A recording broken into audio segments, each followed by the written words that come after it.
cara, como é que a gente pode, como que você enxerga a questão da autorreflexão ali na jornada da liderança, sabe? Com relação a isso. De tipo, você trouxe muito da psicologia e tal, e eu gosto muito também relacionado com essa questão de filosofia, e como que essa autorreflexão ajuda no dia a dia ali pro líder, e principalmente com relação a essa liderança mais positiva, sabe? De tipo, e novamente, né? Só reforçando aqui que você já falou que não é, mas só pra galera entender essa liderança positiva, às vezes a galera pega só um trecho, né, do episódio, ou, Uhum. cara, a liderança mais positiva não é uma liderança tóxica, onde vai ficar tudo bem toda hora, e não, é apontar também as coisas que acontecem de problema e como a gente vai resolver de maneira saudável, né? Não saindo atropelando as coisas, né? Mas como você enxerga aí, o Capela, a questão da autorreflexão, da gente olhar mais para dentro da gente de fato, sabe? E não de uma forma assim, tipo, fantasiosa, né? Como às vezes algumas pessoas pintam, né? Ah, não, fazer autorreflexão e não sei o quê. Cara, eu vejo muito que isso ajuda demais, principalmente nesse papel de liderança, cara, de você olhar e falar, cara, quem realmente eu sou, sabe? Tipo, Cara, eu acredito 100% nisso, até porque boa parte da abordagem, né, da psicologia positiva e da liderança positiva é exatamente isso. Ela está enraizada, cara, no autoconhecimento, em você entender, cara, o que te faz bem, quais são os seus valores, cara, quais são quais são os significados para você, né? E aí, assim, pensa que a gente falou muito sobre as nossas atitudes, elas serem um reflexo do nosso repertório, né? E o repertório é justamente, cara, as experiências que a gente teve e o significado que a gente atribui para essas experiências. Então, para mim, essencialmente, cara, liderança, de uma forma geral, ela é esse movimento, né, de dentro para fora. Tem uma coisa que, cara, eu ouvi a vida inteira e eu acredito muito que é do tipo, cara, ninguém dá o que não tem, né? Do tipo, cara, se você não consegue, cara, se entender, olhar para você, é muito difícil que você consiga fazer isso pelo outro, né? Então, assim, existe esse desafio e quando a gente fala de liderança, cara, a gente está falando do interesse genuíno, né? Principalmente quando a gente está falando de liderança positiva, um interesse genuíno em pessoas, em conhecer o outro, em entender as necessidades e tudo mais. Mas você só consegue fazer isso, cara, de novo, a partir desse movimento. Então, é preciso ser, cara, extremamente intencional em você tirar um tempo para refletir, né, de forma regular ali sobre as suas próprias experiências, sobre os seus próprios pensamentos, sobre o seu próprio progresso e identificar essas áreas de melhoria, né? Então, a autorreflexão, ela tem um papel crucial porque ela envolve você avaliar os seus próprios resultados, as suas ações, os seus comportamentos, as suas crenças, os seus valores. E ela é a chave, né, para você, que a gente precisa para mudar, né? A gente ter humildade para ouvir, para aprender, para evoluir. E aí vale destacar que a autorreflexão, ela é uma das partes, né, das importantes partes para você desenvolver esse autoconhecimento, né, que envolve justamente você compreender profundamente os seus valores, as suas motivações, as suas emoções. E isso permite, cara, que você tenha uma liderança que seja mais autêntica, que seja mais eficaz e que seja ética. Então, algumas pesquisas, elas trazem, né, que lideranças que são autoconscientes, elas têm até 4 vezes mais chances de sucesso. E que melhorar esse autoconhecimento permite que você estabeleça melhores conexões com outras pessoas no dia a dia. Tem uma frase, cara, que eu acho que eu acho muito boa, assim, e eu fiquei muito refletindo quando eu vi a primeira vez, que fala que a vida ela é 10% o que acontece, né, com você e 90% como você reage a isso. E isso está totalmente relacionado, cara, com inteligência emocional, que é justamente, cara, esse autoconhecimento, o autocontrole, consciência social e esse gerenciamento de relacionamento. Então, para mim, assim, cara, em resumo, conhecer e liderar a si mesmo com eficácia é o primeiro passo para você liderar com sucesso outras pessoas. cara, isso aí que você falou sobre a questão de inteligência emocional, eu tava assistindo um vídeo esses dias agora, esse final de semana, sobre.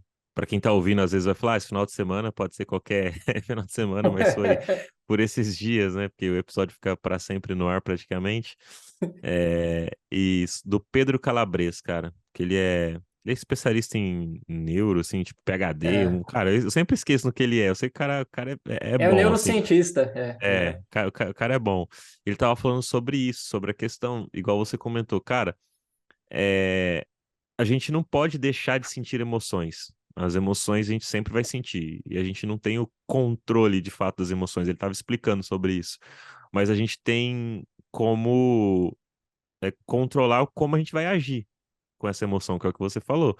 Cara, é impossível falar pra você, não pensa no elefante rosa, que você vai estar pensando agora no elefante rosa. Não tem como você não pensar nisso, sabe? Mas o que que você vai agir com relação a esse pensamento é que é a chave da parada, entendeu? Então, isso é muito legal. Eu curto bastante ver os vídeos dele, assim, eu acho muito bacana e é legal porque ele traz de uma forma, uma linguagem simples, mas ele traz que, cara, tudo isso é ciência, tipo, não é uma É, parada que ele tirou da cartola, não é nenhum coach falando algo que às vezes não tem nada a ver com nada, é uma parada, estudos, né, mostram essa questão aí, essa parada que você falou aí sobre 4 vezes mais, cara, olha que louco, né, de se parar para pensar e fazer essa autorreflexão. Eu gosto de trazer muito isso também quando eu vou dar workshop sobre PDI para galera, sobre no começo da construção do PDI, trazer isso. Cara, quem que você é, quais são seus valores, seus princípios, o que que você gosta, antes de pensar para onde você quer ir. Porque para onde a gente quer ir vai estar muito ligado para quem a gente é. Se a gente não gostar de uma parada e fazer só por fazer, sabe, eu não sei se tem muito sentido na vida, assim, mas é uma parada minha, tá ligado? é bem Alice no País das Maravilhas, né? Se você não sabe para onde você quer ir, qualquer caminho serve. Então é muito essa parada, assim, cara. Eu acho que no fim do dia o movimento ele é muito esse, assim. Você precisa, cara. Assim, eu acho que, cara, eu tenho muito. Assim, eu não sou formado e, cara, nem tenho um conhecimento profundo, mas eu tenho um interesse muito grande, assim, na psicologia.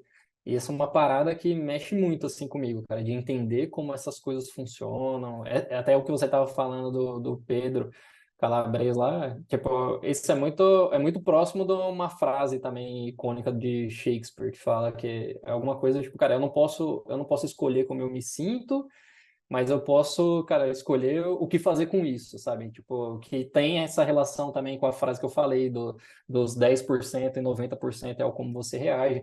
E isso é, cara, assim, parece muito simplista, até porque tem pessoas que têm um nível de autocontrole muito maior, e aí isso parece meio bullshit, mas não é, tipo, cara, pensa que, cara, no dia a dia, cara, muito do nosso esgotamento, cara, tá muito relacionado com isso, sabe? Do tipo, tem uma parada que fala muito de, tipo, cara, para você ter melhores atitudes, você precisa focar em ter melhores pensamentos. Cara, então isso é muito foda, porque assim, a nossa rotina, cara, e o peso que tem o negativo sobre sobre o positivo é gigantesco. Tipo, biologicamente, isso é muito, né? Fala que é de 2 a 4 vezes maior, assim, o peso de uma experiência negativa versus uma experiência positiva. Então, tipo, cara, você tem que ter uma proporção meio que de 3 para 1 de emoções positivas para uma negativa para você conseguir o equilíbrio. Não é uma coisa de 1 para 1. Eu tenho uma experiência ruim, uma experiência boa e isso se iguala. Não, porque o negativo, a gente tende a isso ter um impacto muito maior.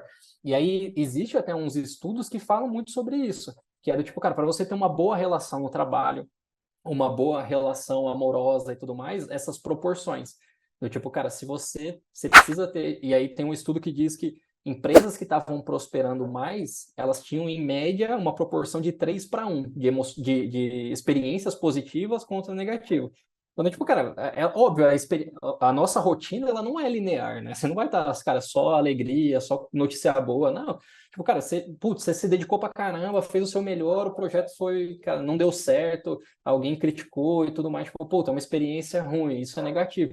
Mas tá tudo bem, mas, tipo, cara, você recebeu um feedback construtivo, você teve apoio da sua liderança, você teve uma orientação, puta, ó, coisas positivas que saíram disso, você sentiu que, cara, eu aprendi com isso, dei a volta, consegui evoluir. Então, assim, o nosso dia a dia, ele é formado por essas coisas. Agora, o que é, por exemplo, esse ambiente tóxico, uma relação tóxica? É quando, cara, esse negativo ele é muito maior. É sempre muito mais destrutivo e você termina o fim do dia, cara, aquela sensação, cara, de esgotamento. Eu, tipo, cara, não tenho cabeça para mais nada, assim, o dia é extremamente pesado, você começa o outro dia já nessa vibe, a balança completamente desequilibrada, sabe? É muito mais experiências negativas que te consomem, que te destroem, do que experiências positivas.